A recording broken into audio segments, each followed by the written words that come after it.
Olá, gente, tudo bom com vocês? Eu sou a Cal e eu tô aqui hoje pra gente conversar sobre o incrível O Silêncio da Casa Fria, da Laura Purcell, publicado pela editora Dark Side. Mas antes de falarmos diretamente sobre o livro, eu gostaria de pedir, caso você não seja inscrito no canal, se inscreva e também, caso venha gostar deste vídeo, não esqueça do like. E se gostar muito, muito mesmo, adquira o livro com o link do canal na Amazon que tá ali na descrição. Antes de falar sobre a história, eu gostaria de mostrar este livro aqui, que eu achei a coisa mais linda do mundo. Quando chegou aqui em casa, eu fiquei eufórica, porque eu amei esta capa. Obviamente que aqui estamos, né, várias marcaçõezinhas, mas ele é muito lindo. A folha de guarda também. Deixa eu ver se eu acho alguma ilustração. Olha que coisa mais bonita, gente. Muito bem feito. Aqui o título e um gatinho. E cada início de capítulo a gente tem essa chavezinha aqui que é extremamente linkada com a história também. E é muito, muito bem feito. Esteticamente, esse livro é impecável mesmo. E eu vou contar para vocês o porquê eu acho também que ele não é só esteticamente impecável. A sua história também é fascinante. Neste livro aqui, que foi ainda melhor do que eu pensava, acompanhamos 3 linhas temporais distintas. A primeira no Hospital St. Joseph, onde sabemos que uma senhorita Bainbridge está internada de maneira forçada. Ela não fala mais e não consegue se lembrar do que aconteceu que a levou a estar neste hospital, e aí surge um médico que decide ajudá-la. Este médico, por sinal, tem um meio diferente de tratar seus pacientes.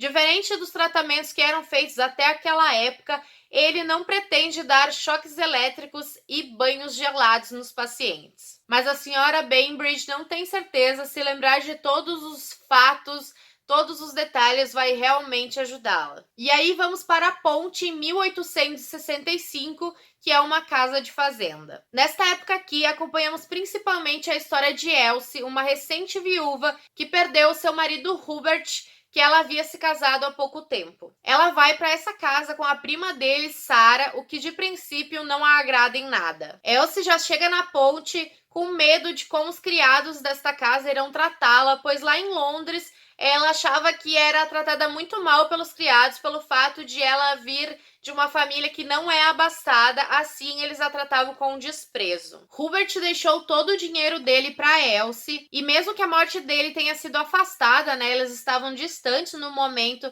ainda assim surgem dúvidas sobre este casamento, principalmente porque ele é mais velho que ela e ele investiu na fábrica de fósforos da família. Ao chegar na casa, elas começam a descobrir os mistérios e segredos do local e também que os moradores do vilarejo morrem de medo da casa. Assim, os criados, os funcionários da residência são todos oriundos de locais mais distantes. Algumas particularidades da história na época me atraíram bastante, principalmente os motivos por trás dos túmulos com o mesmo nome. É um detalhe, mas para mim foi bastante valioso. Também é bem legal saber das curiosidades em torno da família Bainbridge e a criação, tanto a infância quanto a adolescência da Sarah, porque era um costume da época, né, para as meninas da época, principalmente em famílias não endinheiradas. E o sótão da casa adiciona companheiros nada bem-vindos a essa história e que, além de assustarem, possuem habilidades bastante peculiares e medonhas. E além disso, um quarto infantil também pode vir a causar arrepios. A terceira época que acompanhamos é em 1635, também em A Ponte. Acompanhamos a visão e a narração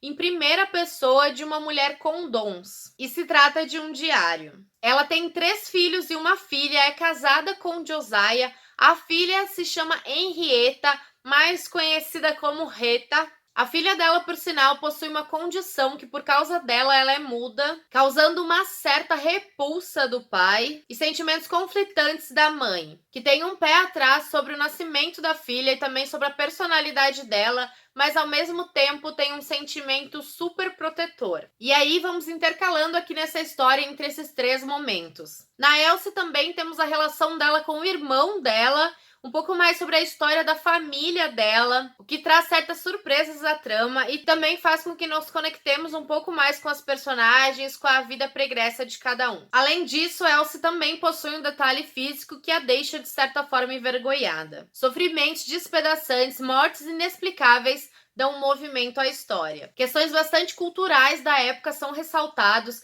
e também nos mostra um pouquinho de como houve evolução no modo como determinados grupos de pessoas eram tratados de uma época até outra. E o livro também nos mostra como as mulheres e suas opiniões eram vistas como loucura e interná-las se tornava o meio mais utilizado na época de restringir o convívio social e a liberdade delas. O Silêncio da Casa Fria me entregou tanto, mas tanto, muito mais do que eu esperava. Eu fui pensando que ia ter um 8, mas eu tive um 100. Amei tudo, a ambientação, os personagens, a escrita, a construção e o desenvolvimento da narrativa, todos os temas intrincados na história, as abordagens. Ele só não levou 5 estrelas por causa de um ponto específico em relação ao objeto, que é dado bastante importância a esse objeto no decorrer da trama, mas ele acaba sendo um pouco negligenciado no final. Isso acabou me irritando um pouquinho porque foi colocado tanta empolgação e foi ignorado no fim das contas. Não necessariamente ignorado, mas ele não teve toda a importância a que é dado durante a história. Mas ainda assim é preciso considerar que eu posso estar sendo uma chata gigante por causa disso. E o final também foi muito bom.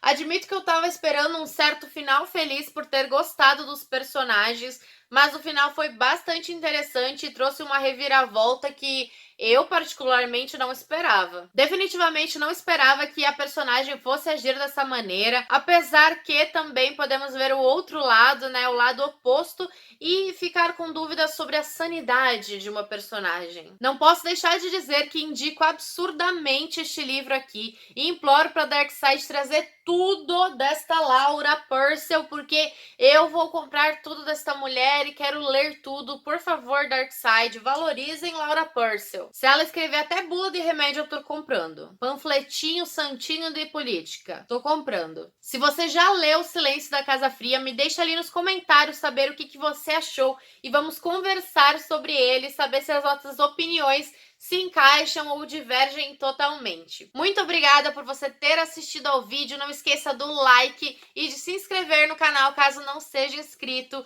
Um grande beijo. Tchau, tchau!